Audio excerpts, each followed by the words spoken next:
Welcome to part 4 of why the Bible I've been reading for 11 years is not the Bible I am reading now. So parts 1 through 3 kind of catch you up to speed, but the long story short, I started with the NIV for 11 years. Then I went to the New King James Version. That was only a few days.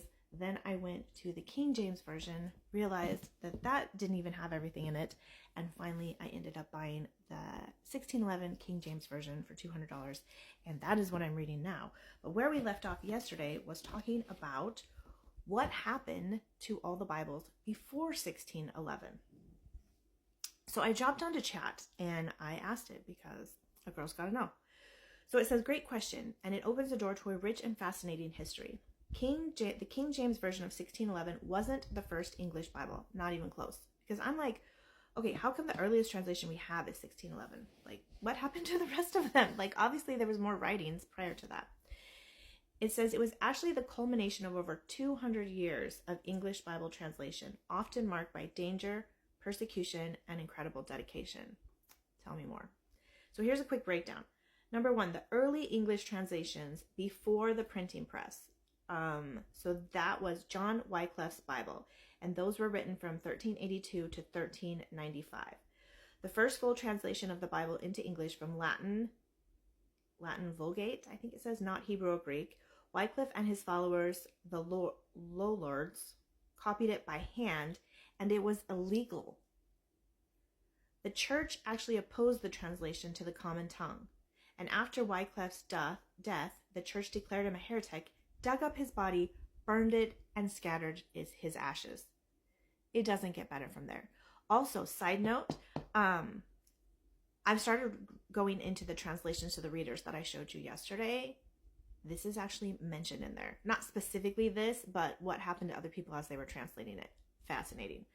Okay, number 2, the Tyndale Bible. So that was 1526 and up was the Bible that changed everything. William Tyndale translated the New Testament from Greek, not Latin. His work formed the foundation for the KJV.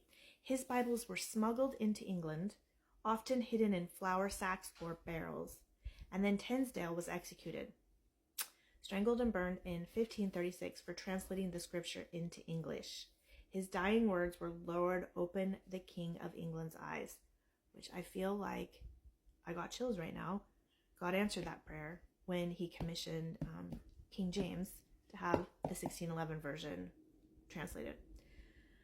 Okay, so then we also have the Miles Cloverdale Bible. That was 1535, first complete printed English Bible. So this is after the printing press. Built on Tyndale work, Tyndale had translated the New Testament and part of the Old Testament.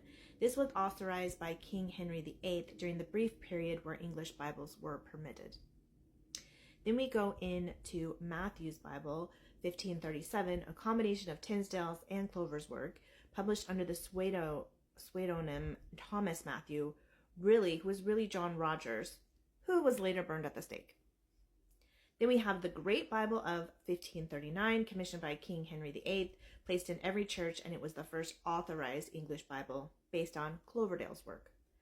Then we have the Geneva Bible, which you may be familiar with. That's 1560, beloved by the Puritans and the Pilgrims, the first English Bible with verse numbers and study notes. So that's where they started adding the study notes. Translated in Geneva, Switzerland by English Protestants, exiles, during Queen Mary's persecution. So again, exiles carrying the Bible out.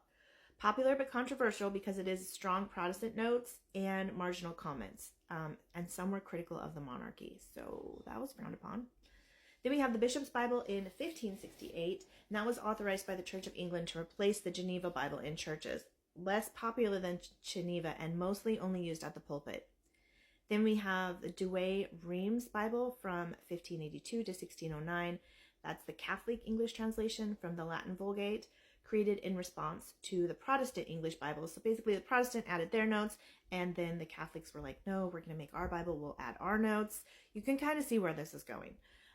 It influenced some of the wording in later translations, including the King James Version. So what happened to these Bibles? Great question. Suppressed. Many earlier versions were outlawed once King James Version was authorized. And then see, I kind of have a problem with that too. But it does make sense, especially if we've got everyone having their own notes and everything. So yeah, they became They became outlawed. Some are preserved in museums and rare book collections. And it does post that they are influential. Their work lived on. 80 to 90 of Tyndale's wording actually appears in the King James Version New Testament. So they did rely heavily on his translations. It also talks about that in the translation to the readers in the beginning of the King James Version. And then chat has a final thought, but it always weirds me out when it does that. So I wasn't sure how long this video was going to be, so I can actually go through some of my notes. So I am reading I'll show you, in the translation to the readers. So if you saw yesterday's video, you know about the S's, the F's, the U's, the V's, like all of the letters being weird and the type being really hard to read. So this was extremely hard for me to read yesterday, but I was like, I'm going to power through as much as I can. But I highlighted a whole bunch of parts. So when it starts, it's talking about how basically the heart of the translators. So it's talking about they have zeal to promote common good, whether it be by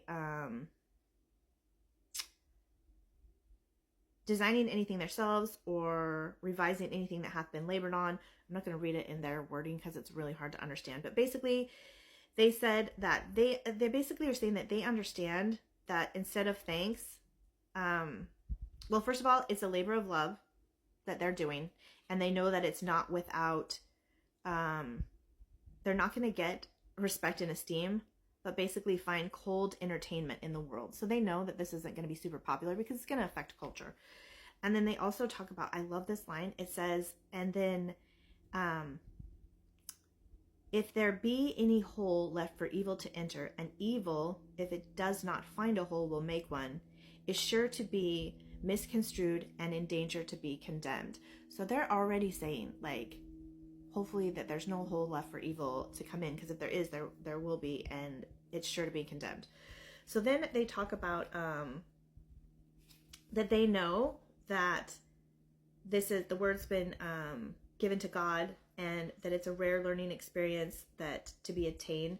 And basically whoever attempts this thing for the public, like doing this translation, then they basically are setting themselves up upon a stage to be glouted upon by every evil eye, and you also cast yourself headlong upon the pikes to be gored by every sharp tongue.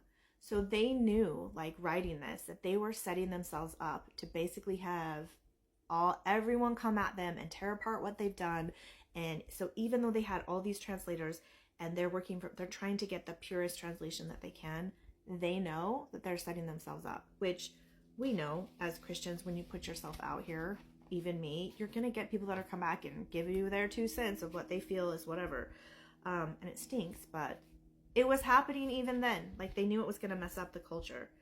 I'm going to do this part really quick, and then we'll go into the rest of the translation message tomorrow. But it says, I'm going to stumble on this. It is not only an honor, but also, that it's talking about the word. It's not only an armor, but also a whole army of weapons, both offensive and defensive, whereby we may save ourselves and put the enemy to flight.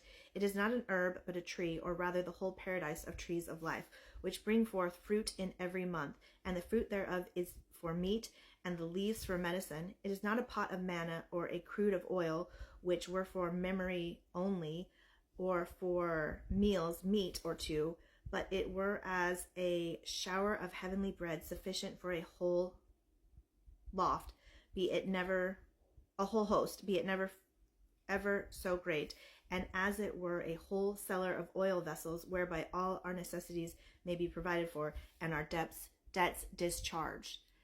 That's what the translations to the reader wanted to say, like how scripture's armor, it's food, it's freedom, it's medicine, it's all of it. And they knew how important it was when they translated it.